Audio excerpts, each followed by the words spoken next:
If you ever have a form like this one right here, you might want to give users a little bit of feedback as they're filling it out. So you can use something like input valid to let them know when things are valid, but you might notice a small problem is they're all empty, but they're considered valid because, well, they're valid if they're empty. You can fix that though by coming on to each one of those inputs and making them required, because if they're required, then they're not considered valid if they're empty. So that solves that problem. But if you're hinting at things, you probably want to also let people know if it's invalid. So we can update this one and give this one an error state. The problem now is because they're required and they're empty, they're all showing up as invalid, and we don't want that either.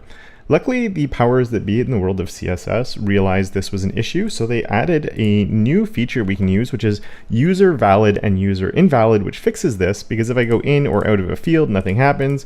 But as soon as I interact with that field and then leave the field, it then kicks in. This is really cool. So we can come here, I can just do 4 characters and it will be invalid. And the reason that one is invalid is because over here on my input, I've actually put a minimum length here of 12 characters. So that's kind of cool. As soon as I get over 12 characters, it comes in as valid. You can even include patterns and other things here to help you out in the early stages before you get to your server-side validation, where users can't even submit things until they get them, at least roughly in the right direction. Now, there is a small problem with user valid and user invalid is that browser support is not perfect, so you might not want to put this into production just yet unless it's a personal project or something, but there is another solution as long as you're using placeholders like I am here. And what that is, let's bring these back to our valid and invalid, and on both of them, I'm going to add in a not placeholder shown, and this has great browser support. And so we're saying not placeholder shown valid or not placeholder shown invalid. So that means if the placeholder is there, when we go into these, you can see that nothing is changing, because as long as the placeholder is there, then these aren't going to work. But as soon as my placeholder is gone, then we get the validation coming in, and you're seeing it's red, and then it eventually kicks over to green.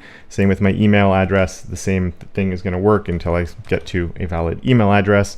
The problem with email addresses is this is considered valid. Once again, you can use a pattern to prevent that from being considered valid as well. So you need the dot followed by at least 2 characters using a little bit of regex with your pattern.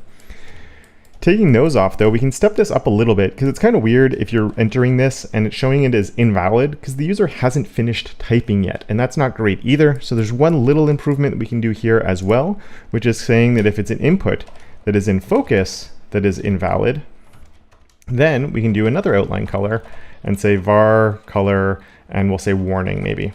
So in this state, we can see that it's saying, oh, we haven't got something valid just yet. And of course, you could add the placeholder showing not in there if you don't want it to show up at the beginning. And as we're entering that, and once we hit 12 characters, it is now valid and the user knows they're okay. So when it's like this, we're not saying it's wrong. We're just saying like, keep on typing, make that password a little bit longer. And then we're saying, oh, you've gotten long enough now and met the other requirements that you might have other than a min length, whatever it is, this will be checking for all of those. And yeah, a pretty cool way to add a little bit of user feedback before you hit the submit button and then find out that you messed up your email and then finding out your password doesn't meet the arbitrary requirements that have been set on it.